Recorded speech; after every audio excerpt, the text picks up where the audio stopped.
আমরা যদি পরের প্রশ্নটা দেখি, আমরা দেখছি যে আসো তুমি প্রভু জগৎ মাঝারে। এখানে প্রভু শব্দটা অবশ্য অমিট হয়ে গেছে। এখানে আসো তুমি জগৎ মাঝারে। যাই হোক, এখানে মাঝারে শব্দটি কোন অর্থে ব্যবহৃত? আসো তুমি জগৎ মাঝারে, এখানে মাঝারে শব্দটি কি অর্থে ব্যবহৃত হয়েছে? আমি কমেন্টস পড়বো, আপনারা একটু কমেন্টস করেন, আমি কমেন্টসে দেখতে চাই আপনাদের উত্তরটা। তো আমরা যদি দেখি যে অপশন অনুযায়ী আছে মাঝারে কি অর্থে ব্যবহৃত হয়, অপশন আছে বাইরে, অপশন আছে ব্যাপ্তি, অপশন আছে মধ্যে, অপশন আছে সঙ্গে। আমরা জানি যে ব্যাপ্তি মানে হচ্ছে জুড়ে থাকা, সব জায়গায় জুড়ে থাকা, এই অর্থে হচ্ছে ব্যাপ্তি।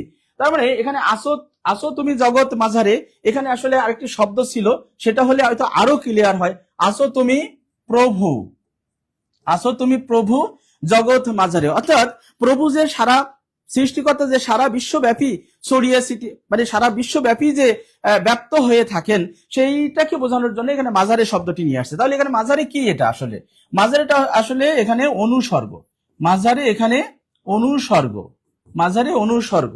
তাহলে এখানে এই যে সারা বিশ্বব্যাপী থাকেন সৃষ্টিকর্তা, সারা বিশ্বব্যাপী তিনি, তার অস্তিত্ব, এইটা তার মানে ব্যাপী, এই ব্যাপ্ত অর্থে এই মাঝারে শব্দটি ব্যাপ্ত অর্থে ব্যবহৃত হয়। আমরা জানি যে অনুসর্গ, আমরা জানি অনুসর্গের কিন্তু আরেকটা নাম আছে। অনুসর্গের আরেকটা নাম কি?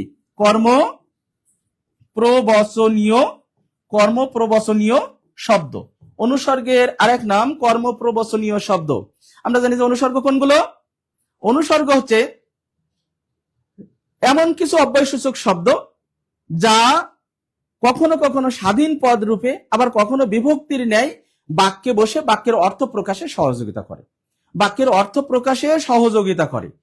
কখনো কখনো স্বাধীন পদ রূপে, কখনো বিভক্তির ন্যায় বাক্যে ব্যবহার হয়। এখানে স্বাধীন পদ হিসেবে, মাঝারে শব্দটি স্বাধীন পদ হিসেবে বাক্যে ব্যবহৃত হয়েছে এবং এই বাক্যে অর্থ প্রকাশে সহযোগিতা করছে। এই কারণে আমরা এটাকে বলছি অনুসর্গ। তাহলে মাঝারে অনুসর্গটি ব্যাপ্তি অর্থে ব্যবহৃত হয়েছে, অন্যগুলার সাথে আসলে এখানে যায় না, আমরা সহজেই বুঝতে পারছি।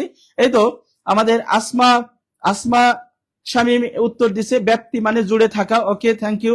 না, মধ্যে হবে না। মৃত্তিকা মিত্তি কমেন্টস করছে মধ্যে, এটা আসলে মধ্যে না। এখানে প্রভু শব্দটি বা যার কথাই বলা হচ্ছে সে আসলে জগৎ জুড়ে থাকে, সারা জায়গা জুড়ে বিস্তৃত থাকে, এইটাকে বোঝানো হচ্ছে, অর্থাৎ ব্যাপ্তি অর্থে। তো আমাদের সবাই মোটামুটি ব্যাপ্তি অ্যান্সারটা করছে। তো ঠিক আছে, থ্যাংক ইউ।